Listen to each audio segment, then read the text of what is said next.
Bienvenidos todos. Es un gusto tenerlos aquí de nuevo en nuestro webinar de educación y divulgación. Hoy recibimos al doctor Gabriel Pinto. Es uno de los invitados que ya habíamos programado desde el año pasado. La verdad ha sido una espera larga. Yo estoy muy emocionada.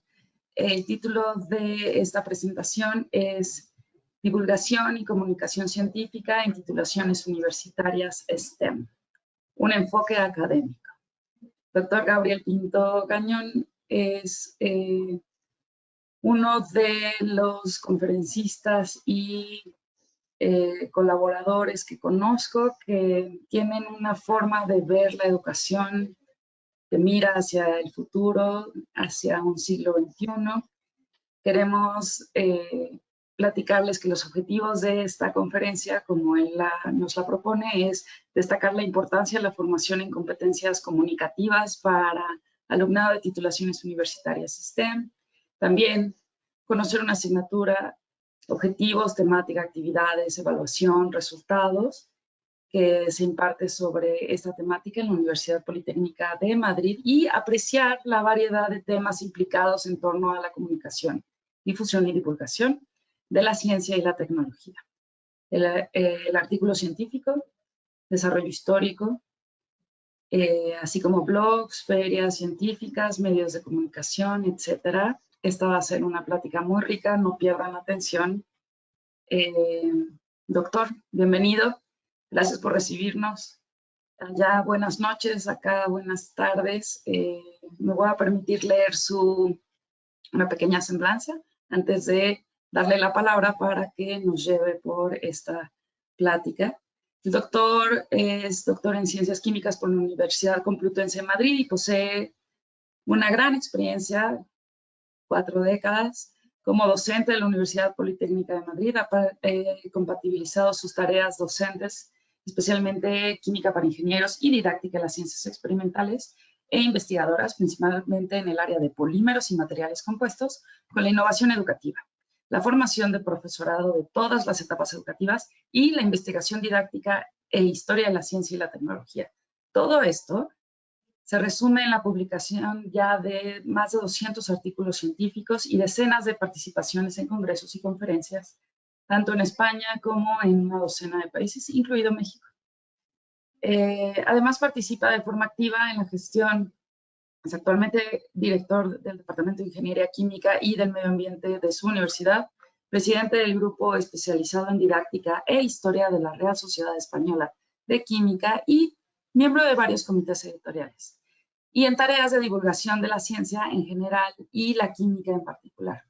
Visitas a colegios, conferencias como esta, ferias científicas, no digo más.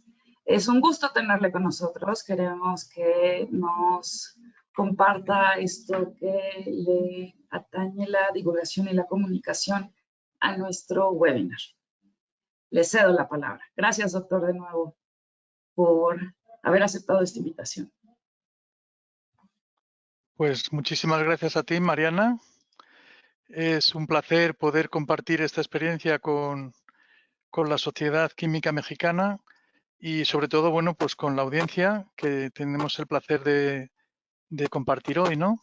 Muchas gracias y también a Adriana, que es la persona que ha colaborado un poquito para que se pueda retransmitir esto correctamente. Bueno, buenas tardes a todos allí en México y buenas noches aquí en España, ¿no? Bueno, como os he indicado antes, pues voy a intentar comunicar algunas ideas que tengo sobre la divulgación y la comunicación de la ciencia y la excusa, digamos, de poderlo transmitir es una asignatura que vengo impartiendo desde hace unos años en la que reflejo un poco pues las ideas que considero más relevantes que debe conocer los alumnos universitarios, pero también, como no, pues profesores universitarios y pues cualquier titulado que esté involucrado en estas tareas pues de la ciencia y la tecnología, ¿no? Bueno, a la hora de presentarme, pues he dicho que soy profesor en la Politécnica de Madrid, efectivamente. Pero aparte de la Politécnica, bueno, pues yo ejerzo en una facultad que aquí cuando son de ingeniería llamamos escuelas, que es la Escuela Técnica Superior de Ingenieros Industriales. Como se ha dicho, también estoy vinculado a la Real Sociedad Española de Química y de Física y también a varios programas, por ejemplo, un programa educativo europeo que se llama Scientix. Bueno, pues los objetivos de la charla que quería pues compartir hoy con vosotros es, en primer lugar, destacar la importancia que tiene la formación en la competencia de comunicación para alumnos y resalto pues que suelen ser de titulaciones de ingeniería y de ciencias en general, ¿no? Y otro objetivo va a ser conocer la asignatura que imparto sobre esta temática. Voy a aprovechar también para que se vea un poco la variedad de temas que están implicados en torno a la difusión y divulgación de la ciencia y la tecnología. Y también, bueno, pues entre otros aspectos que vamos a tratar, pues yo en esta asignatura intento involucrar a los alumnos a que distingan de alguna manera, pues en la información que reciben entre lo que es ciencia y lo que es pseudociencia. Y también, como no, pues incluir una serie de enfoques que ya casi no tienen tanta relevancia como en el pasado en cuanto a formulación, pero yo pues sigo dándole pues un interés especial, que son los enfoques ciencia, tecnología y sociedad. Y luego, pues uno de los temas que más me apasionan como profesor de química y profesor de ciencias en general es el relacionar temas de las ciencias con la historia y con el arte, con la arquitectura, etcétera, ¿no? Entonces yo también digo siempre que bueno, pues que todo lo que vemos es una oportunidad para aprender de todo. Y es lo que me gustaría transmitir a través de ejemplos, porque claro, esto es una asignatura que se imparte en un semestre entero y yo pues aquí voy a hablaros pues unos 45 minutos, ¿no? La asignatura se llama Comunicación y Divulgación de la Ciencia y la Tecnología, distinguiendo un poco que comunicación pues es para transmitir cuestiones científicas, pero cuando hablo de comunicación pues me refiero más a difusión, es decir, cuando hablamos pues entre personas del mismo gremio que compartimos un vocabulario común. Mientras que divulgación, pues me refiero más a que los alumnos deben aprender también a explicar cuestiones científicas a personas que no tienen necesariamente el conocimiento y el vocabulario necesario para entenderlo de una manera más profunda y hay que saber explicárselo, ¿no? Son alumnos de máster, ya tienen por lo tanto un grado, normalmente en ingeniería química o en ingeniería industrial o también en otras ramas científicas y divido la asignatura en tres grandes bloques. Por una parte hablamos de las características del lenguaje científico, luego un segundo bloque trata de cómo comunicar y difundir la ciencia a través tanto de publicaciones como comunicación oral y finalmente pues el tema que antes relataba que es cómo divulgar la ciencia y la tecnología a distintos públicos. La asignatura se desarrolla mediante exposiciones de cuestiones teóricas, sobre todo por mi parte, y partes también que van preparando los alumnos. Y luego, pues vamos desarrollando también una serie de ejercicios prácticos que hacen los alumnos para ver que van asimilando lo que se explica en la asignatura. Bueno, nosotros aquí en España, y me imagino que en México también, cada vez la documentación que se le ofrece al alumno y al público en general a través de las páginas web de las titulaciones universitarias y de las asignaturas son más completas. Una guía de una asignatura pues viene a ser entre 10, 15, 20 páginas, donde se incluye pues la programación, el temario, la bibliografía. Entonces, bueno, pues concretamente esta asignatura viene a cubrir una serie de competencias que figuran en el plan de estudios de los alumnos, que son estas. Entonces, en concreto, yo quiero que los alumnos desde el principio sepan que con esta asignatura se pretenden que cumplan estas competencias. Por una parte, que sepan comunicar sus conclusiones y conocimientos y las razones últimas que lo sustentan a públicos especializados y no especializados, de un modo claro y sin ambigüedades. Es decir, esto que figura en el propio plan de estudios y es una competencia que deben adquirir los alumnos, pues al final entiendo que en una asignatura como esta pues se puede promover perfectamente, ¿no? Otra competencia importante es la gestión de la información. Y en cuanto a resultados de aprendizaje, también que figuran en el plan de estudios, pues vienen, entre otros, estos. Por ejemplo, El alumno utiliza los recursos gráficos y los medios necesarios para comunicar. Utiliza un estilo adecuado para facilitar la comprensión al lector. Organiza la información. Conoce la influencia de descubrimientos científicos y técnicos en la transformación de sociedades. Tiene la capacidad de preparar y exponer trabajos. Utiliza correctamente las técnicas de comunicación oral. Es capaz de comunicarse con claridad, tanto para especialistas como responsables políticos. Gestiona el tiempo de presentación.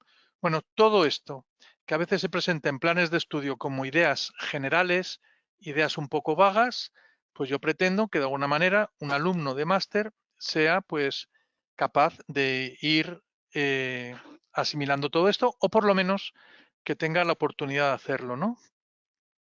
He de decir que el primer día, y voy a aprovechar esta charla para explicar un poco lo que explico, pero claro, lo que explico es también porque entiendo que es porque son temas que me inquietan y que creo que es bueno que conozca un alumno. Por ejemplo, el primer día de clase les hago una introducción a la enseñanza universitaria española y por lo tanto europea y a la formación STEM. Porque claro, la verdad es que son alumnos que ya tienen su grado, están haciendo un máster, pero la verdad es que creo, y es mi experiencia, que casi nunca han reflexionado sobre su propio aprendizaje. No conocen ni su sistema educativo, ni el sistema de créditos, que tiene un nombre especial aquí en España, concretamente es el ECTS, en toda Europa. Y es que en Europa, no sé si lo sabéis, pero pues empezó a principios de este siglo un cambio bastante completo con objeto de armonizar toda la enseñanza universitaria europea, y eso se conoció como el proceso de Bolonia. Entonces, claro, el proceso de Bolonia es una declaración que empieza en 1999 por una firma de los ministros de educación de bastantes países y se van reuniendo cada 2 años y ya van pues 47 países adheridos. Entonces, todo esto, pues los alumnos no lo conocen. Y entonces, bueno, pues el primer día aprovecho para que sepan dónde están inmersos. También he de decir que este proceso se fue desarrollando, implicaba una serie de cuestiones de calidad universitaria, de que el alumno sea el eje del aprendizaje, de que hubiera un sistema homologable de títulos en toda Europa. Es decir, era una serie de cuestiones que había que cambiar con la idea de que el año 2010 empezara. Y efectivamente, por ejemplo, en España, pues todas las titulaciones universitarias cambiaron en muchos aspectos a partir del año 2010. Pero es algo que los alumnos no lo saben. Tampoco saben que esto es un esfuerzo que se promueve a nivel europeo y concierne no solo a la Unión Europea, sino a prácticamente todos los países de Europa, y es un proceso por el cual se quiere construir lo que se llama una Europa del conocimiento, para que Europa pues tenga una proyección cultural y en muchos aspectos, ¿no? Igual que la formación STEM. Los alumnos oyen mucho de qué significa la educación STEM y, bueno, pues también relatamos un poco pues el origen del término, a qué se refiere, etcétera. Yo, por ejemplo, aquí debo comentar que a mí el término STEM o STEAM tampoco es que me haya agradado mucho. Yo personalmente, yo hubiera utilizado siempre, pues como decíamos aquí antiguamente, pues la ciencia y la tecnología. Pero bueno, pues se puso de moda este término, sobre todo a partir de Estados Unidos, y puesto que se ha promocionado tanto y tiene tanto, pues tanto predicamento a nivel de instituciones, de ayudas, de proyección de la educación científica en colegios, etcétera, pues digo, aprovechemos el empuje del propio término, pero insisto que para mí, pues podríamos haber llamado a las áreas ciencia y tecnología, porque en el fondo es ciencia, tecnología e ingeniería, cuya diferencia pues tampoco está tan delimitada, y matemáticas, que en el fondo pues también es una ciencia, ¿no? Y claro, cuando incluimos las artes, pues ya aquí es que podríamos incluir casi de todo.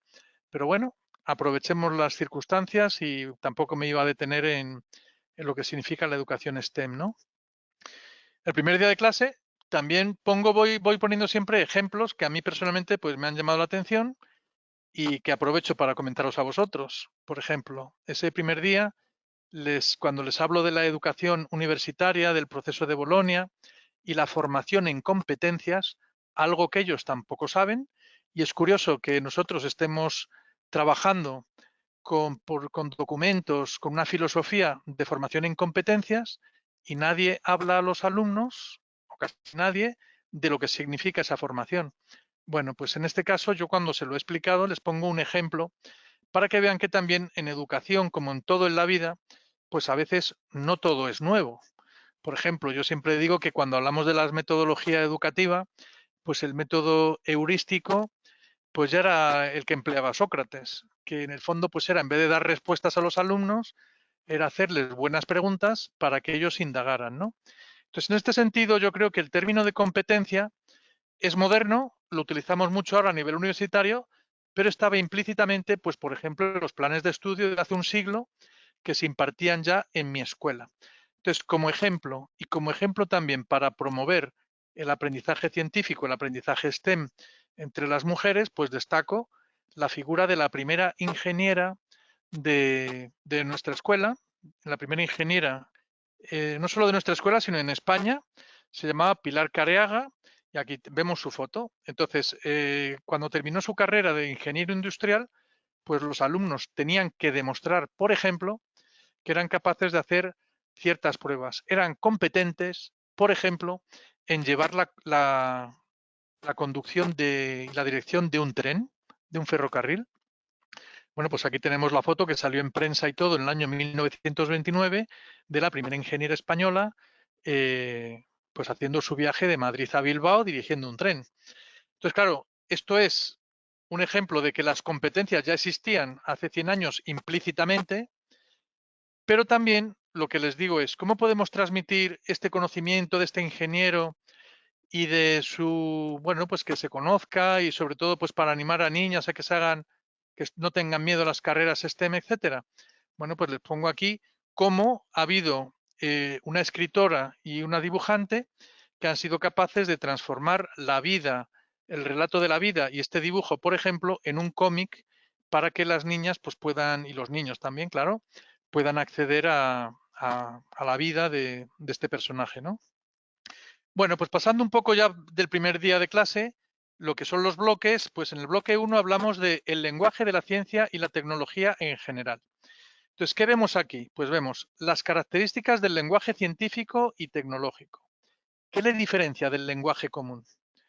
Cómo una cuestión fundamental es la expresión de resultados experimentales, algo que caracteriza claramente al lenguaje científico y tecnológico, ¿no?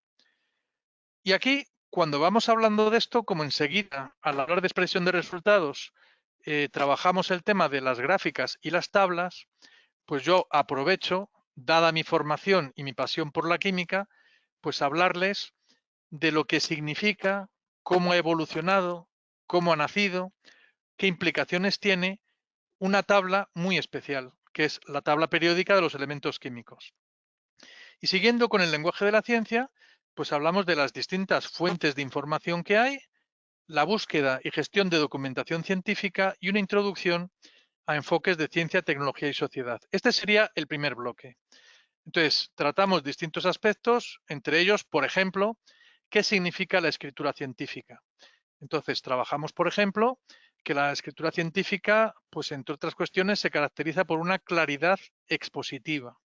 Hay que formular objetivos, las conclusiones, es decir, por ejemplo, pues todo ello acompañado de que hay que transmitir la señal lingüística con un significado determinado, es decir, el estilo del lenguaje científico no es un estilo literario. Por ejemplo, salvo excepciones, pues no cabe hablar de metáforas, recovecos, adornar palabras. Bueno, el lenguaje científico tiene sus características, que es un lenguaje adecuado y que utiliza tablas y gráficas.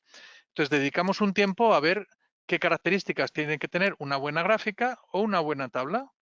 Y entonces los alumnos tienen que trabajar porque pues muchas veces pues no eligen bien la escala, no ponen las unidades que están representando en ordenadas y abscisas, etcétera. Bueno, todo esto es lo que estamos tratando, ¿no? Y por ejemplo, pues cuando vemos el tema de la tabla periódica, pues destacamos pues todos estos aspectos. Por ejemplo, qué significa hablar de elementos químicos, la duda que había histórica entre peso atómico equivalente y algo que intento transmitirles en todas estas lecciones, en esta asignatura, y es que la ciencia y la tecnología es una obra colectiva internacional e intergeneracional. La tabla periódica, como casi todo en ciencia, no es la obra de un individuo en una situación concreta. Suele ser la obra de muchas personas y de distintas épocas, ¿no? Bueno, pues como veis, hablamos de alguna cuestión, como por ejemplo, me gusta hablarles de que España pues también ha contribuido dignamente a la construcción de la tabla periódica, por ejemplo, con el descubrimiento de algún elemento químico. De hecho, aquí terminaré porque me imagino que la mayor parte de la audiencia sabrá que tenemos un personaje común entre España y México que yo admiro mucho y que, bueno, pues nos une, como veremos al final con mi último ejemplo, ¿no? También destaco que la tabla periódica es de las pocas cuestiones científicas que se ha desarrollado con la práctica docente, porque la mayor parte de la ciencia se han hecho en laboratorios de ciencia, en universidades, en empresas que investigan, en centros de investigación, pero la tabla periódica tiene una peculiaridad y es que ha colaborado para su construcción también la labor de docentes de secundaria y de bachillerato, que durante décadas pues han sugerido a las editoriales que pusieran color para agrupar familias, que representaran estas características, estos datos, etcétera. Bueno, pues así hablamos de todos estos aspectos de la tabla periódica. Por ejemplo, discutimos con los alumnos si la tabla periódica está acabada o incluso si puede acabarse. Bueno, pues este tipo es de las cosas que comentamos, ¿no? ¿Cómo es un icono cultural? Hay gente que ve pues los trazos de la tabla periódica y lo identifica perfectamente, aunque lo estudió hace muchos años, con 13, 14 años, ¿no? Bueno, pues todos estos temas es lo que tratamos. Y como ejemplo también, pues me gustaría resaltar, pues por ejemplo, que les discuto cómo a través de este sello de correos, pues el que ha sido presidente de la IUPAC en los últimos 2 años, el catedrático de Química español Javier García Martínez, pues representó hace ya un tiempo, en 1907, a través de un sello postal, pues un aniversario concreto, era el aniversario de la muerte de Dmitri Mendeleev. Entonces aquí se une arte y ciencia, porque él seguía el estilo de Mondrian, del pintor holandés Mondrian, para representar algo que mucha gente identifica con la tabla periódica, pero eso significa que saben algo de qué es la tabla periódica, porque si no, no se identificaría aquí. Y encima tiene un guiño, porque seguramente de la audiencia que me está escuchando, pues los que sean profesores de química estarán quizá pensando estos puntos blancos qué significan, y las personas que no tengan un conocimiento de química demasiado profundo o que no hayan tratado esto, pues a lo mejor no entienden qué son estos cuadrados. Bueno, pues esto discutimos con los alumnos, ¿no? O luego también hablando de sellos, pues como por ejemplo, pues en el año 2019, que fue un año muy especial, porque como también sabréis muchos, fue el año internacional de la tabla periódica, pues el sello postal de España que lo representó fue este donde se recogía, con un estilo también como si fueran sellos, los 3 elementos químicos que colaboraron a descubrir los españoles, el vanadio, el wolframio y el platino, ¿no? Bueno, pero esto es quizá una anécdota dentro de la propia asignatura. Nosotros en este primer tema abordamos, por ejemplo, la variedad de textos que hay. Entonces hablamos de que es un libro, que es un artículo en una revista especializada o bien de divulgación. Incluso hoy día, pues tanto tan importante como los libros y los artículos son los portales y blogs de Internet. Pero también para ingeniería, pues es importante destacar que hay otras maneras de elaborar textos, como son los informes, las tesis y trabajos fin de carrera, una monografía, muy importante también el resumen de una intervención en un congreso y, por supuesto, hablando para ingenieros, textos escritos importantes que hay que entender su estructura y su significado, pues son las normas y las patentes. Y un caso también que comento, pues, por ejemplo, una caldera de condensación que hay en el hogar.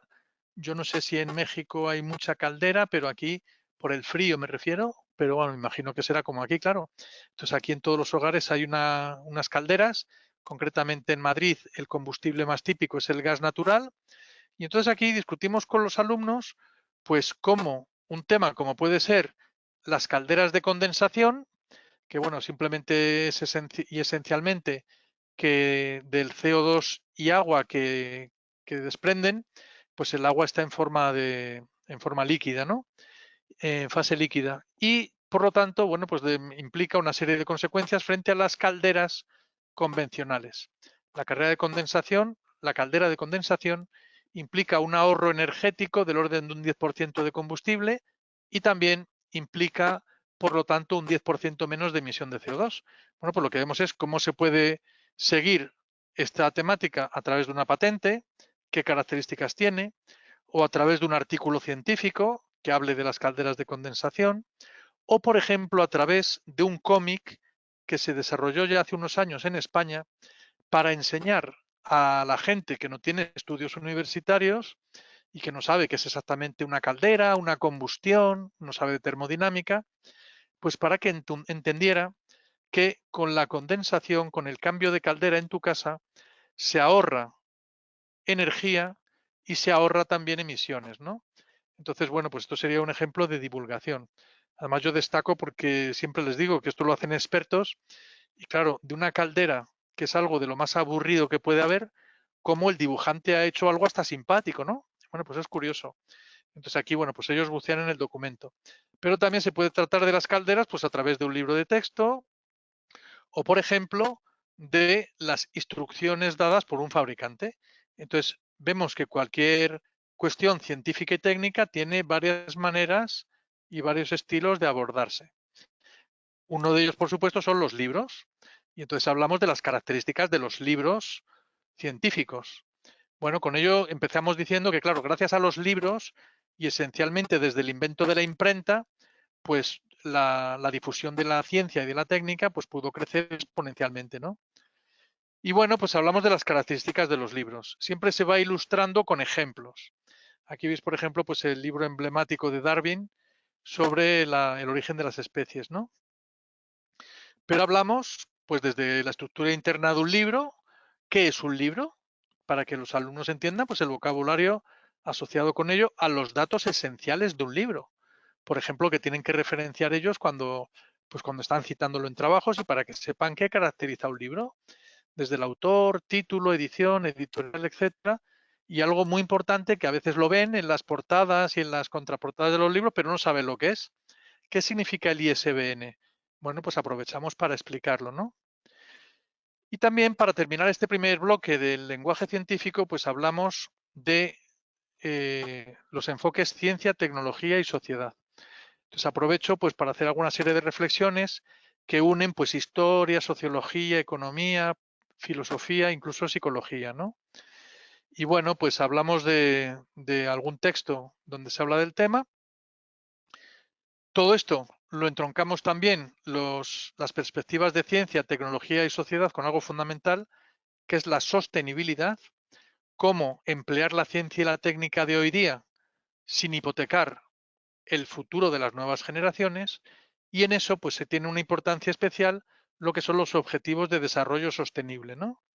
Entonces, pues hablamos de que, claro, que todo lo que estamos haciendo y educando, etcétera, pues es en principio orientado hoy día pues con una serie de objetivos muy claros y que pues que vendrían a mejorar la situación mundial, ¿no?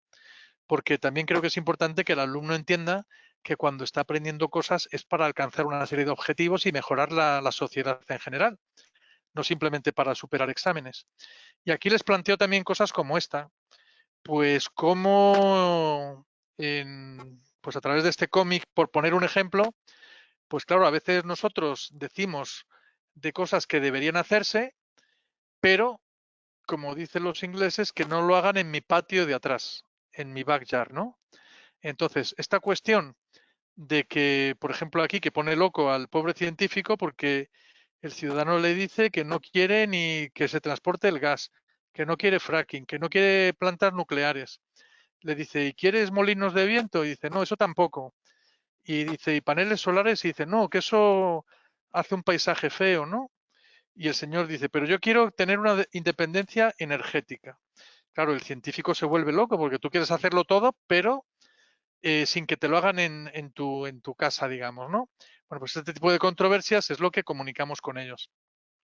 Un caso que comento también en los enfoques ciencia, tecnología, sociedad, bueno, pues el enfriamiento que se produce en unos recipientes muy típicos en España desde hace siglos, que aquí denominamos botijos, y que eran clásicos desde hace, repito, siglos, muy emblemáticos en la zona de todo el Mediterráneo y que permitían almacenar agua y sobre todo que el agua se enfriara porque al escaparse por los poros de la cerámica, con el calor latente de vaporización del agua, uno en pleno verano, un día de 40-45 grados centígrados, podía beber agua fresquita. Entonces, esto ha sido un desarrollo que he trabajado en el que se implican conceptos de física, de tecnología, de química, de geología, de matemáticas, de biología, de sociología. Es decir, es un planteamiento de lo que decíamos antes, STEAM, reúne todo, ¿no? Incluso reúne roles sociales porque, bueno, veis que esto pues trata un poco de cosas de física también, claro, todo es termodinámica, aplicaciones también de transferencia de masa, y aprovechamos ese recipiente para discutir cómo el invento de este nigeriano, que se llamaba Mohamed Aba, pues parecido al tema del botijo, sirvió para enfriar alimentos con los cuales las niñas de poblados de Nigeria pudieron ir al colegio, porque hasta entonces se dedicaban a estar todo el día recolectando y vendiendo una serie de verduras que solo duraban un día y medio. Enseguida se estropeaban. Gracias a este tema tan sencillo de refrigeración, las niñas pudieron ir al colegio. Bueno, pues es un ejemplo emblemático. O, por ejemplo, discutimos también que el mismo caso se ha empleado en vez de para enfriar agua, para regadío en climas pues más bien secos, cómo esto se utiliza o es práctico en sitios con veranos secos, lo que tampoco es en todo el mundo. Es decir, por ejemplo, en México, pues veis que solo la zona del norte, por el tema climático, tendría una aplicación este tipo de enfriamiento. En España hay zonas como el norte también de Galicia donde no sería práctico. Nos explica por qué no lo conocen en Inglaterra y por qué en todo el Mediterráneo se conocen recipientes parecidos desde hace siglos. Simplemente un caso. Otro caso son las propias calderas de condensación que acabo de citar y también pues los medios de comunicación, cómo la ciencia pues se refleja en los medios de comunicación. Sin ir más lejos, pues la semana pasada discutíamos con los alumnos este artículo que salió en el periódico, pues ya veis aquí la fecha, el 15 de febrero de este año, donde nos hablaban de tierras raras. Entonces, claro, aquí nos habla pues de toda la controversia que hay actualmente con el problema mundial de Ucrania, con el tema de que posee tierras raras, que a Estados Unidos también le gustan, que las querría tener, en Groenlandia que ocurre lo mismo. Entonces, un artículo de la prensa pues nos habla que son las tierras raras, que son, bueno, no dejan de ser unos elementos químicos, ¿para qué sirven? Entonces, gracias al artículo, pues los alumnos pueden ver cómo una persona que no tenga conocimientos científicos, pues puede ver para qué se aplican este tipo de cuestiones, ¿no? Y discutimos también, pues, páginas web donde se informa pues de artilugios milagrosos para la salud. Desgraciadamente, algunos de estos pues llevan viviendo de este cuento, digamos, casi medio siglo, pero por ejemplo aquí vemos información de una ampolla que el fabricante dice que contiene unas sales y que si se introduce la ampolla en agua hace que el ángulo de la molécula del agua se acorte y empleando toda una jerga pseudocientífica habla de momentos magnéticos, de momentos de inercia, de enfermedades. Entonces, según estos fabricantes, pues una persona se curaría el reuma y un montón de enfermedades simplemente con eso. Pero también vemos otra propaganda que dice que es que la clave está en el vidrio, en un vidrio especial que llaman vidrio flasca. Entonces, discutimos con los alumnos toda la argumentación pseudocientífica que lleva a gente a utilizar este tipo de productos, ¿no? Bueno, pues eso sería el primer bloque, donde hablamos del lenguaje en general de la ciencia y la tecnología. En el segundo, ya pasamos a concretar cómo comunicar y difundir ciencia y tecnología. Entonces, como veis, pues cómo se elabora un artículo, cómo se elabora un póster para un congreso, cómo se elabora un informe y también pues comunicación de trabajos en reuniones científicas. Por ejemplo, cómo hacer una presentación oral, que puede ser incluso importante para los alumnos porque al final de su carrera tienen que hacer y defender su trabajo fin de máster, ¿no?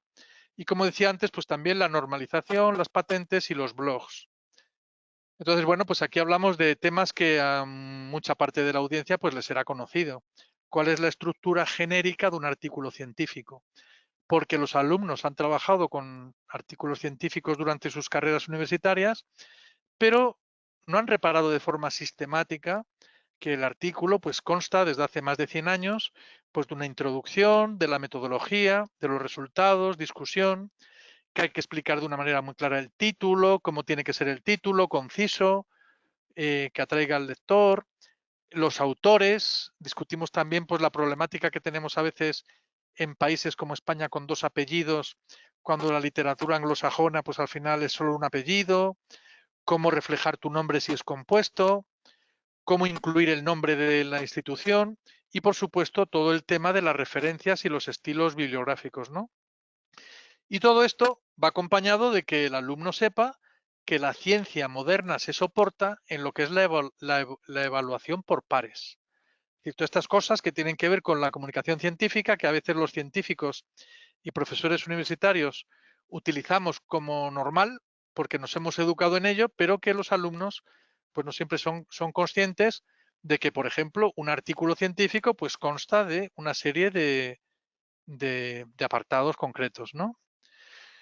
Bueno, también hablamos de la ética de la publicación, lo que significarían, por ejemplo, los tipo de licencia o lo que es la ética. Por supuesto que no se puede caer en el plagio, en el que se incluye el autoplagio. Y aprovechamos aquí para hablar también de aspectos como lo que son las revistas que denominamos ahora depredadoras. ¿Por qué han tenido éxito? ¿Por qué tienen cada vez más relevancia? ¿Qué tienen para atraer a tanto público y ganar tanto dinero? ¿Y qué problemas nos acarrean, ¿no? Incluso, bueno, pues también de pasado un poquito, pues hablamos de cómo la inteligencia artificial de alguna manera puede ayudar algo, pero no podemos recaer para hacer artículos científicos, desde luego, en la inteligencia artificial. Y no solo el lenguaje escrito, sino también, pues introduzco temas relacionados con los congresos científicos. Entonces, por ejemplo, pues desde explicar a los alumnos algunas nociones de cómo hacer un buen póster, a cómo hacer una presentación oral, pues seleccionando bien los contenidos, ensayando, etcétera, y hacemos ejercicios prácticos donde los alumnos pues tienen que desarrollar esto que aprenden, ¿no? Y por supuesto, pues aprovecho siempre para dar los ejemplos históricos, un poco pues de ciencia, tecnología y sociedad. Entonces, como personalmente he seguido y he estudiado las conferencias Solvay, que tuvieron mucha relevancia desde 1911, además creo que son un ejemplo para los alumnos universitarios porque, claro, las financia un industrial químico que es Solvay, que todo lo que gana en la fabricación de sosa, pues lo dedica en una buena parte a promocionar la ciencia haciendo instituciones y, por ejemplo, las conferencias Solvay, como la primera a la que pertenece esta importante foto de científicos, donde, bueno, pues por ejemplo aquí tenéis a Albert Einstein o aquí a Marie Curie, y que entre otras cosas se siguen desarrollando y fueron claves, por ejemplo, para el desarrollo de la física cuántica, ¿no? Entonces, igual que antes hablaba de la tabla periódica para incluir temas de las tablas, pues hablo de las conferencias Solvay, entre otras. E incluso pues doy el lado humano de este personaje, Ernest Solvay, pues que aquí como curiosidad pues está escalando los Alpes con cerca de 80 años, pero bueno, que hablamos también de su vida y de su obra, ¿no? Y aprovechamos el entorno para hablar de cuestiones como la Primera Guerra Mundial, la Segunda, controversias en la ciencia, como este personaje tan interesante que es Fritz Haber, que por una parte en 1917 le dan el premio Nobel de Química porque gracias a la síntesis del amoníaco pues se pueden hacer fertilizantes y vencer muchos problemas de la agricultura, pero ese mismo año pues él es también condenado por criminal de guerra porque colaboró con la guerra química en la Primera Guerra Mundial. Entonces, este tipo de controversia científica que puede adornarse o justificarse con una película, pues es también lo que hacemos. Estamos hablando de comunicación, ¿no? Lo mismo con Marie Curie, una de las personajes que intervienen en las conferencias Solvay. Entonces hablamos cómo se proyecta su vida, pues a través, por ejemplo, de la filmografía. Y también hablando de congresos, pues hablo de el problema que tenemos a los investigadores de tanta oferta de congreso, pero ya como negocio, con cosas que te damos para tu currículum, que es simplemente una cuestión económica, son congresos medio ficticios, etcétera. Hablamos de normalización y hablamos de patentes, desde la historia de la patente, cómo nacen las patentes, etcétera, a la estructura de lo que son las patentes, ¿no? Y por último, en el bloque tercero, el final, hablamos de temas de la divulgación de la ciencia. Es decir, cómo pues tenemos que saber o intentar hablar de ciencia a personas que van a la universidad de la tercera edad, al público en general, a niños de colegios, a jóvenes.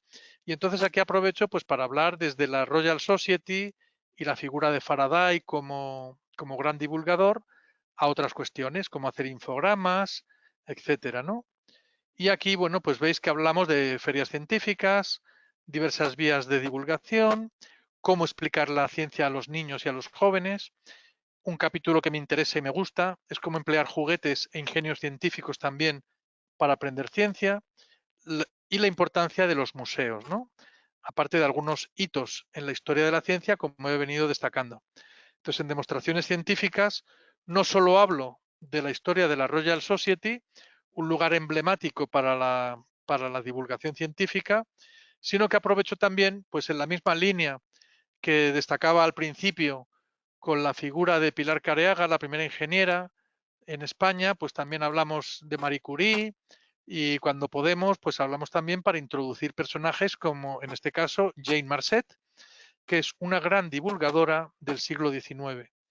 Entonces, ella, aparte de otros temas como economía y agricultura, hizo libros muy importantes para destacar a través de conversaciones entre dos niñas y una profesora, pues cuestiones de química, ¿no?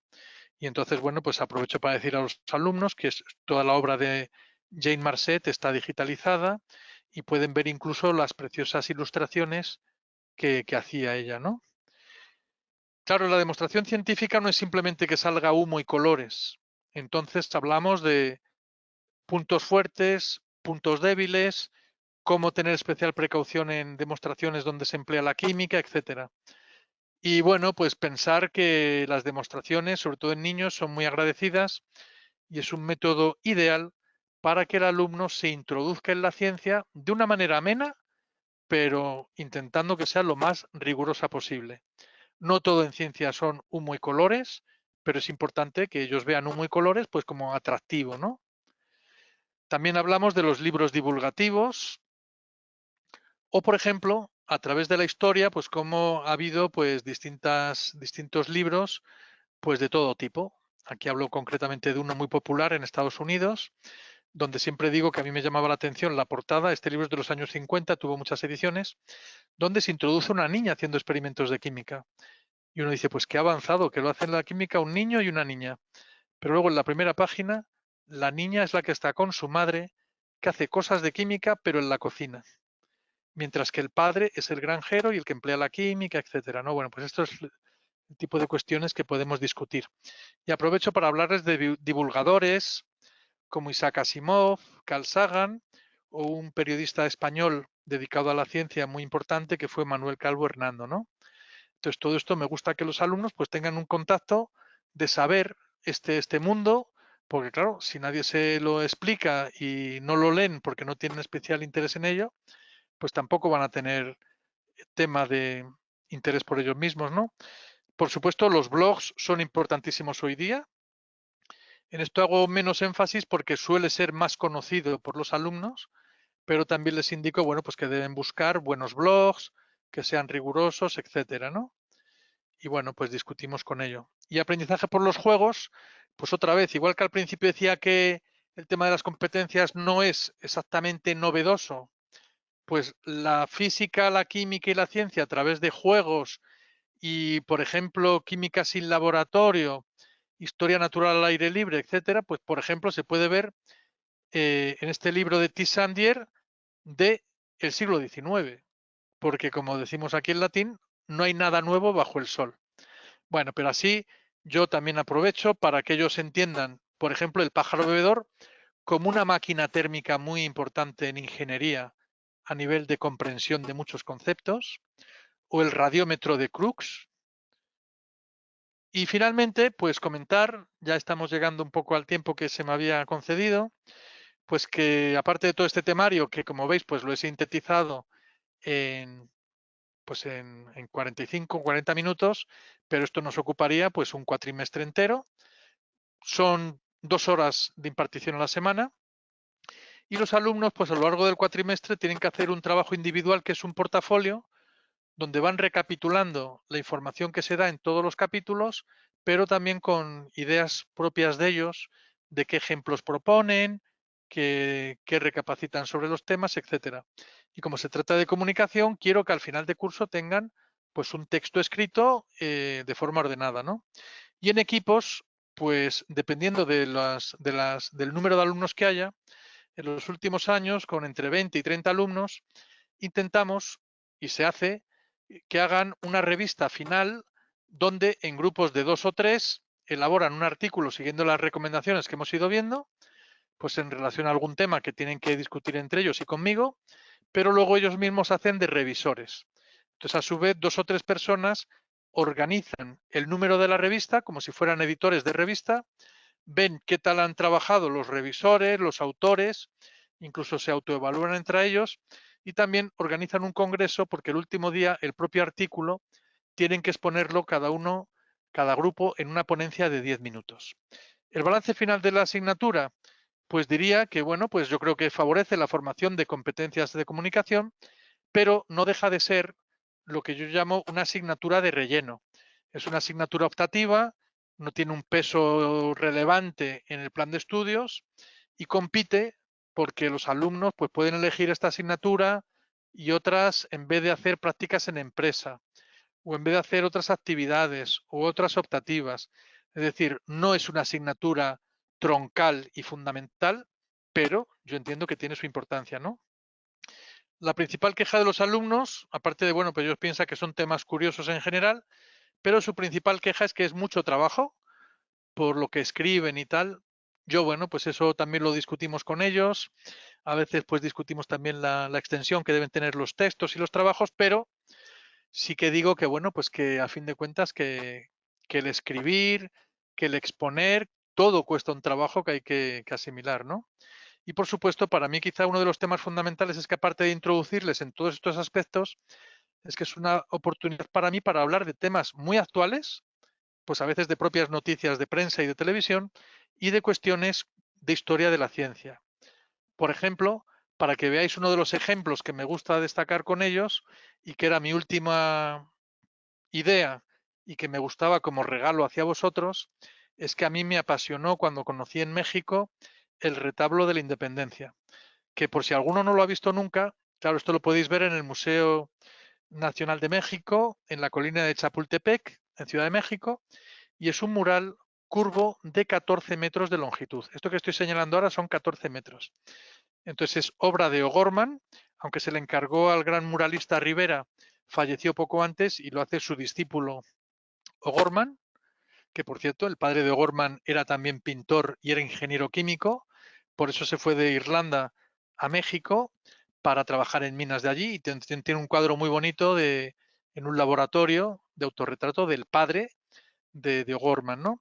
Bueno, pues aquí representa la historia de la independencia de México de frente a España y entonces, bueno, pues es un cuadro del que hablamos desde el punto de vista artístico, pero también esto lo entronco yo porque en el medio del cuadro vienen unos personajes de los que hablo cuando comentamos cosas, por ejemplo, con la cuestión de la tabla periódica.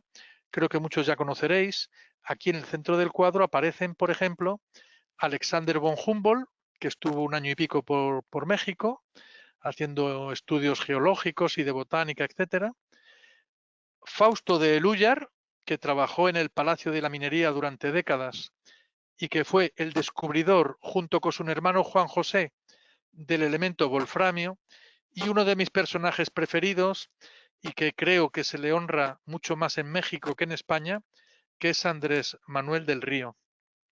Ya sabéis que la Sociedad Química de México, sus premios más importantes llevan su nombre.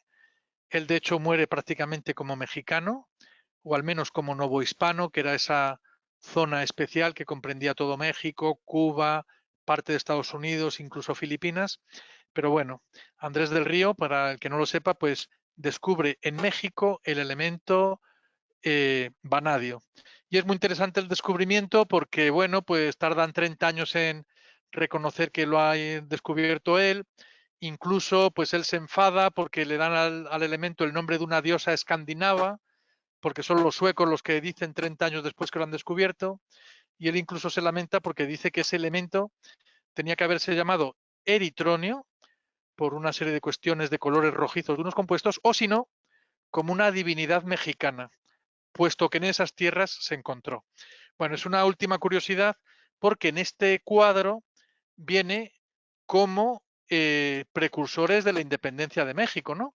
Entonces veis que aquí unimos arte, historia, ciencia, tecnología, cultura en general, ¿no?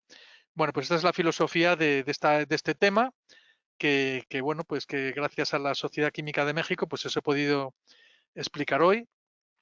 Por despedirme, pues agradeceros la atención que espero que hayáis tenido, porque yo solo estoy viendo aquí mi presentación, pero intuyo que lo estáis siguiendo con atención. Aquí tenéis mi correo electrónico, por si en algún momento pues queréis contactar conmigo por cualquier tema y para comentarme también pues vuestras inquietudes o lo que queráis. Y bueno, pues para despedirme también, quería dar las gracias a mis mentores mexicanos, porque yo tengo pues bastantes amigos, profesores en México. En mi última visita que hice por allí hace 3 años ya, pues aquí estoy, por ejemplo, con esa gigante tabla periódica que hay en la Facultad de Química de la UNAM con los profesores pues Glinda Irazoque y Plinio Sosa, que Plinio concretamente ganó el premio de Manuel del Río a la didáctica allí de México.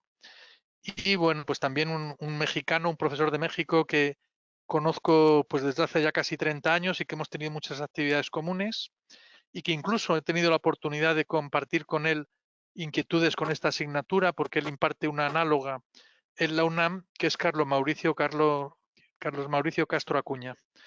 Y bueno, pues esto es lo que os quería explicar.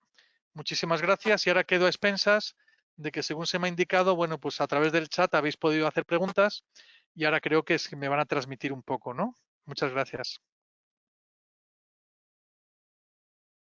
Doctor Gabriel, este es un tema necesario. Yo recuerdo las primeras veces que me platicaban cómo funcionaba la universidad y cuáles iban a ser mis actividades si me dedicaba a la industria o a la investigación o a todo quedaba muy etéreo, muy en el aire.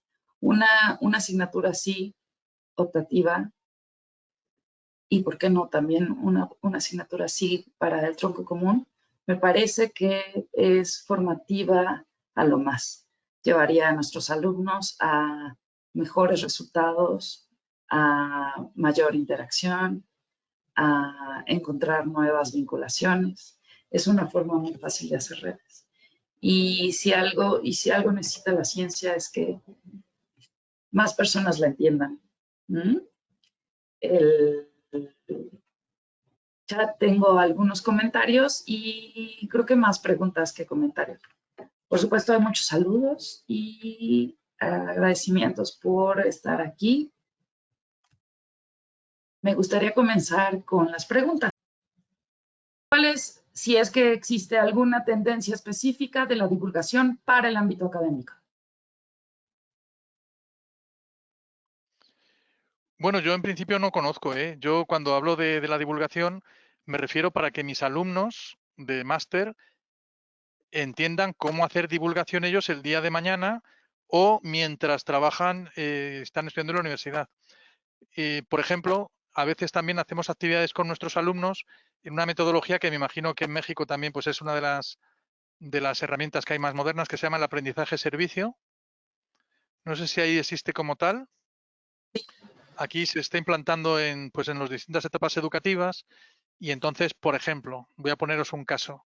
Pues hemos desarrollado 2 paseos científicos por la ciudad de Madrid donde los alumnos tienen que aprender cosas para explicar a la gente una serie de cosas que ven a través de 2 paseos y Bueno, pues ahí tienen que explicarlo a niños, a gente mayor, y entonces yo les preparo para que ellos sean capaces de explicarlo.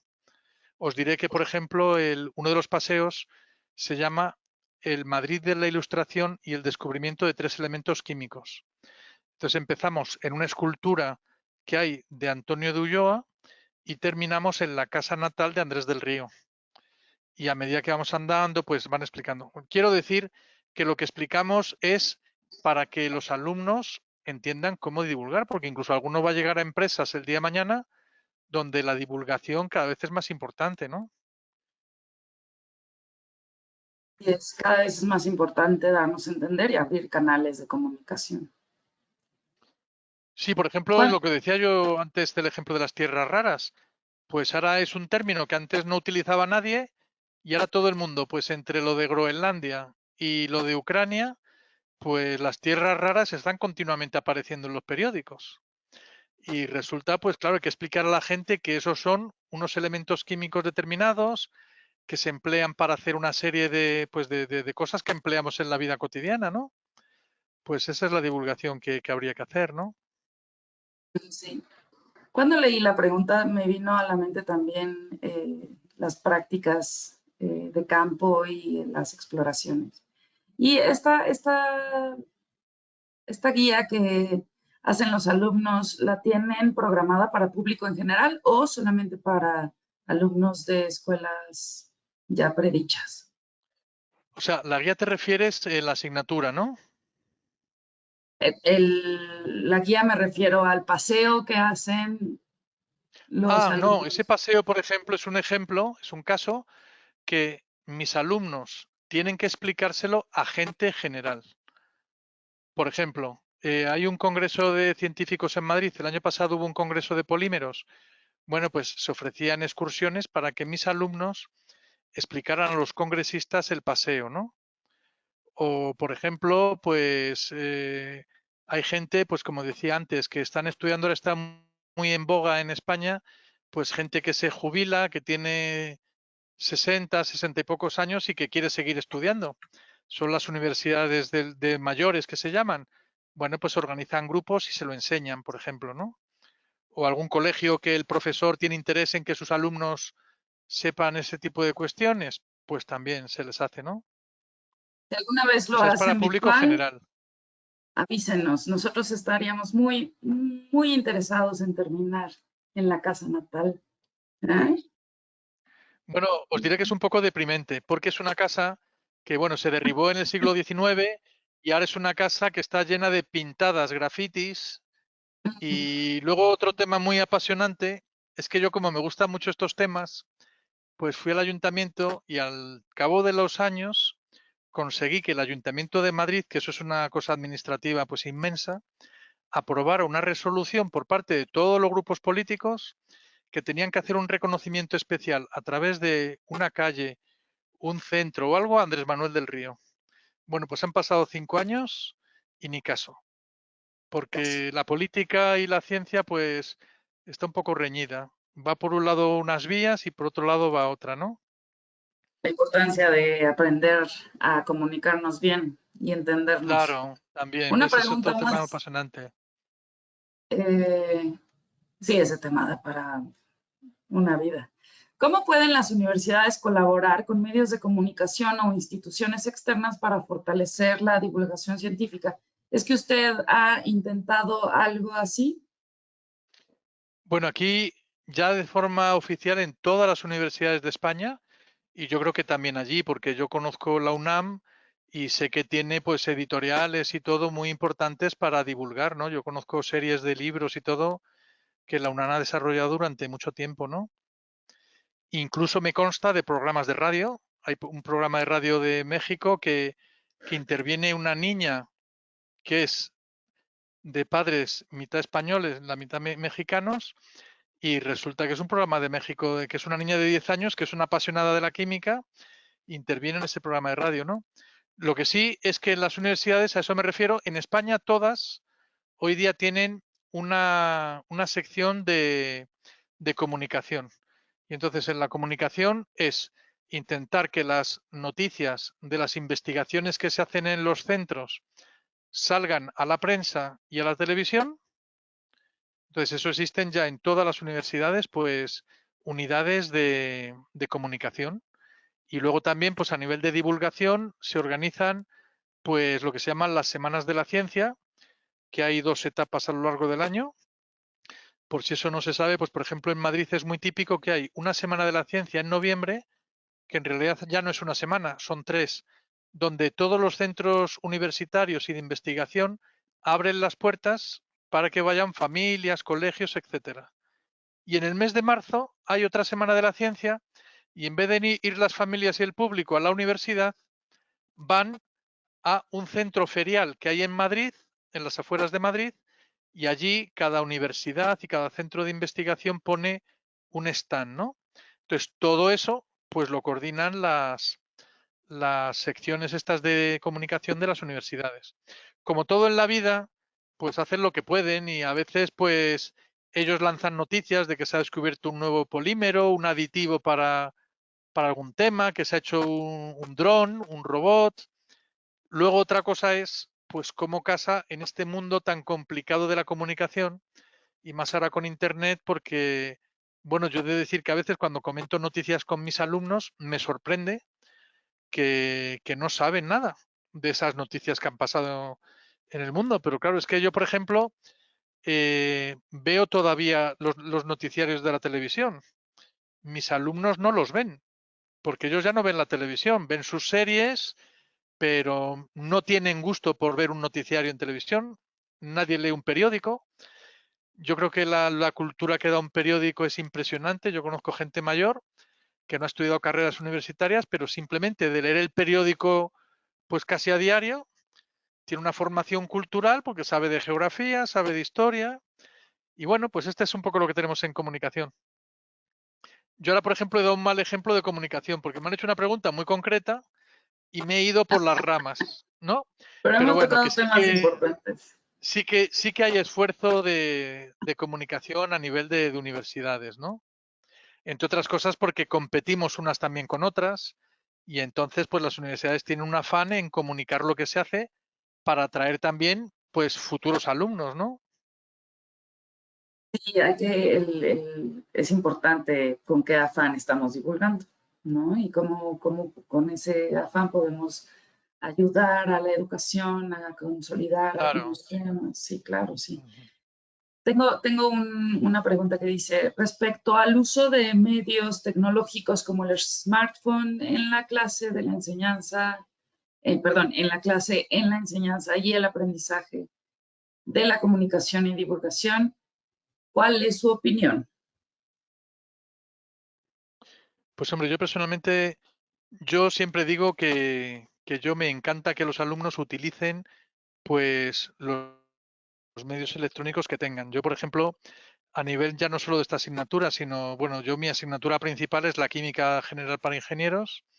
Entonces, para mí es un placer que puedan tener esta tecnología porque yo, por ejemplo, pues haces un problema de termodinámica química, pues yo no le doy los datos de las entalpías estándar de formación. Les digo que las busquen en el momento. Y claro, cuando las buscan en el momento y empieza uno a decirte un valor, otro, pues se dan cuenta que no son constantes absolutas, sino que hay una discrepancia y cuáles son las correctas, cuáles no. Quien te dice ese caso, pues te dice poder hacer una representación en un momento. Entonces, yo personalmente soy partidario de que se pueda utilizar en la clase.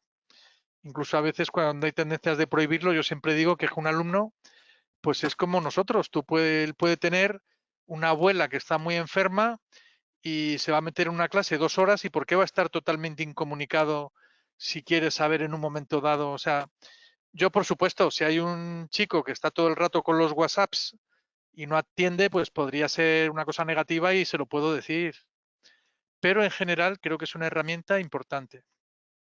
Por Tanto ejemplo, yo herramienta o indispensable, en sí. este tema de comunicación, por poneros otro ejemplo, pues les pongo, mirar esta página web donde sale Alfred Nobel, ¿qué pensáis de él? Y entonces, bueno, pues discuten, ven todos en su smartphone lo que está pasando, la figura, y después de 5 minutos que me dicen una historia, les digo, bueno, es que ese señor que viene ahí no es Alfred Nobel. Quien hizo esa página web cogió cualquier foto y ha cogido la foto de Pasteur. Entonces, claro, tenéis que saber de qué fuente escoger, tal, y bueno, pues que no se crean lo primero que aparece en la información. Pues yo personalmente sí que me gusta que utilicen los medios estos, ¿no? Sí, sobre todo con dinámicas en donde puedes Claro. voltearles la página. Eh, y sí, herramientas con un uso responsable pueden Ujú. ser una ventaja. Bueno, estamos en la edad Esta, universitaria. Yo para niveles previos, pues no lo sé, porque en España hay colegios donde lo tienen prohibido, otros no.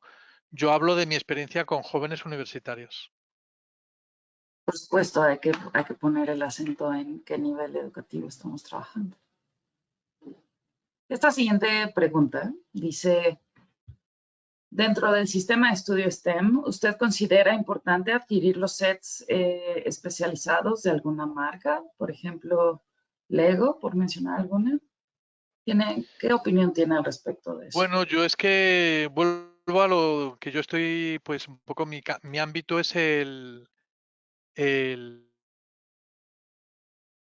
para cuestiones de energías, para cuestiones de mecanismos, pero personalmente, pues no me siento capacitado para decir una marca en concreto. Sé que hay cosas muy... De hecho, yo pues a veces lo que me gusta es que puedan hacer pues pensamientos un poco más complejos, ¿no? Entonces yo, bueno, mi especialización también didáctica es hacer problemas prácticos, pero lo más sencillo posible. Entonces yo, por ejemplo, hago experiencias con agua, sal, hielo, y entonces reproducimos en un vaso que pueden hacer los chicos en la cocina de su casa las corrientes termoalinas de los océanos. Pues a mí eso es lo que me gusta. O como decía antes, entender el pájaro bebedor es entender los fundamentos de una máquina térmica y no es algo muy complejo, ¿no? Bueno, pues, esperamos, evidentemente, pues sí que hay herramientas muy logradas para la enseñanza preuniversitaria, sí. Sí, es cosa de ajustarlas y saber hasta dónde queremos llevar los contenidos. Y por supuesto, una planeación, mientras más sencilla sea, va a ser más fácil de reproducirla en el aula. Este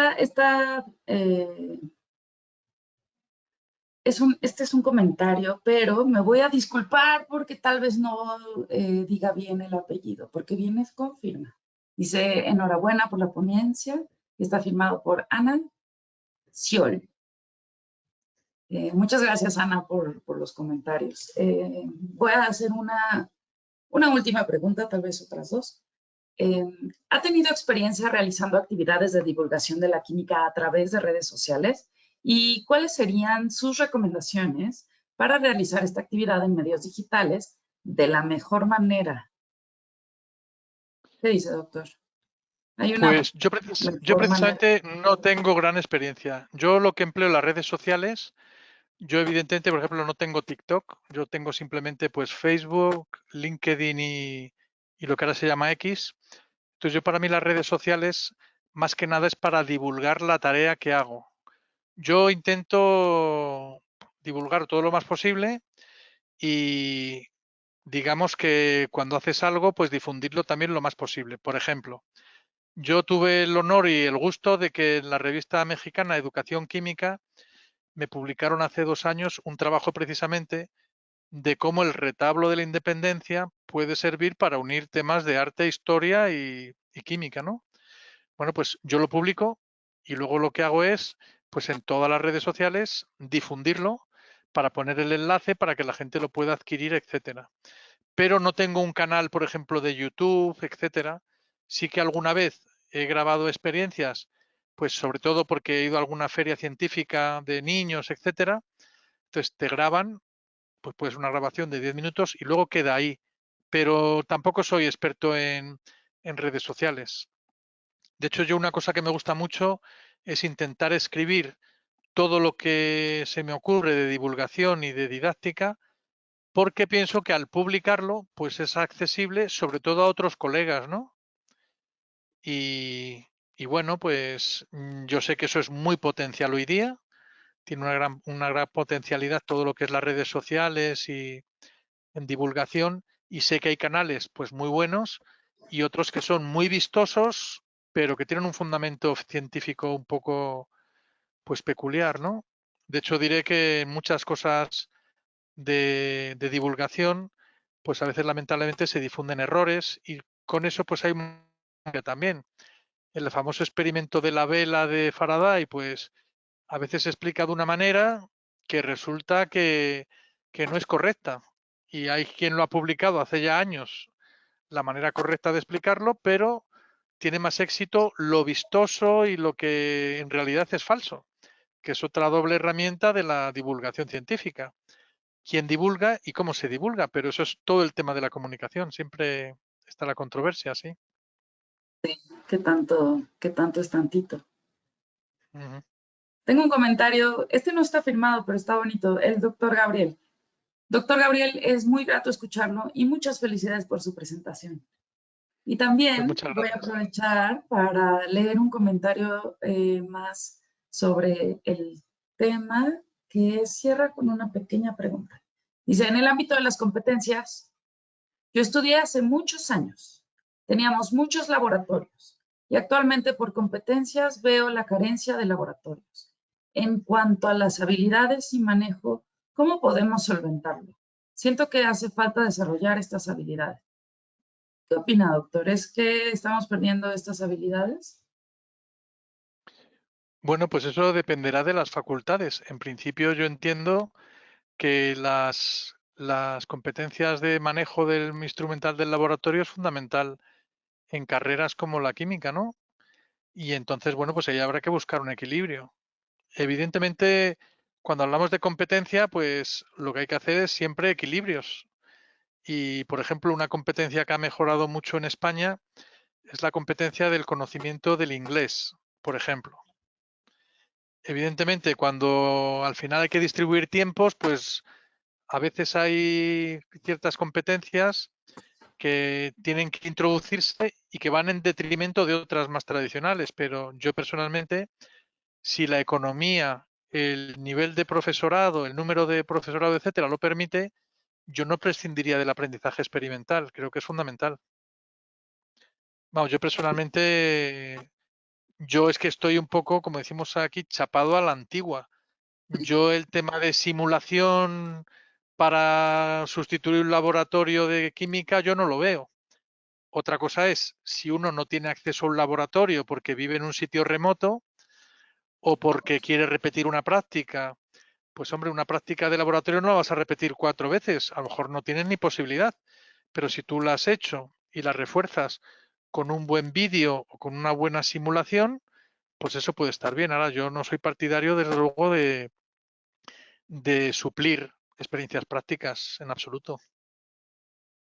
Estoy muy de acuerdo, el laboratorio es esencial. No creo que esté perdido porque difícilmente los químicos van a dejar la enseñanza del laboratorio. Eh, Le voy a tomar otros 2 minutitos. Esta pregunta es de la doctora Claudia Morales de la Universidad de Guanajuato. Le manda saludos. ¿Cuál es su clave para motivar a los estudiantes para interesarse por la lectura científica? Y viene acompañada de otra pregunta. ¿Cómo ha involucrado el uso de las tecnologías y herramientas basadas en la inteligencia artificial en la divulgación? Felicidades, siempre es un gusto escucharlo. Me gustaría hacer una colaboración con usted. Pues muchas gracias. Pues ya tenéis mi correo electrónico y mira, pues encantado. Yo en Ah, principio, bueno, la inteligencia artificial yo simplemente pues la he utilizado brevemente, pues y con los alumnos la vamos introduciendo, pero la verdad es que llevo solo 2 años pues accediendo un poco y tal. Yo no mitifico tampoco la inteligencia artificial, porque yo digo que la inteligencia artificial para mí no es inteligencia. Es decir, yo aquí, bueno, también soy un poco igual que yo lo del STEM, yo prefiero llamarlo ciencia y tecnología. Yo en la inteligencia artificial creo que se mitifica hoy por hoy, no sé a lo que llegará en un futuro, pero yo creo que no deja de ser un repositorio de lo que hemos hecho millones y millones de personas a través, sobre todo, de Internet, y que hay una herramienta que rápidamente recapitula sobre eso Pero claro, ella no piensa, ella recapitula. Por lo tanto, para mí no es inteligencia hoy por hoy. Es un repositorio de saberes generales y que, bueno, pues yo incluso, pues ante una duda, pues puedes decir, ¿cómo dirías tú esta expresión? ¿Cómo harías esto? Pero, por supuesto, siempre es una ayuda para conocer incluso eso, qué opinión te sale. Y, bueno, simplemente, pues a veces hemos introducido cuestiones como pregunta que hemos hecho de inteligencia artificial en clase y a unos alumnos les daba un resultado y a otros otro, según formularan la pregunta, ¿no? Bueno, pues ese tipo de discusiones. Y por supuesto que no se pueden fiar. Yo a veces en inteligencia artificial le he pedido que me diga el pH de una disolución de ácido clorhídrico 10 a la menos 10 molar y te dice que es 10. Claro, entonces te está diciendo que es clorhídrico un pH muy básico, ¿no? Temas así, pues, bueno, pues irá mejorando, pero hoy por hoy yo no mitifico tampoco la inteligencia artificial. Facilita muchas tareas, te hace folletos, o sea, bosquejos de cosas, pero no. Y perdona, la primera pregunta era un poco antes de inteligencia artificial, era lo de motivar. Yo Es he lo de de decir que motivar, sí. yo intento motivar a los alumnos. Os seré sincero, motivas a unos y a otros no. Yo, por ejemplo, no he tenido tiempo de explicar más detalles, pero yo a cualquier alumno le recomiendo que lea un libro que a mí me gustó mucho, que en español además se tradujo como Mi tío Tungsteno. Y los químicos españoles nos enfadamos porque tenían que haber puesto Mi tío Wolframio.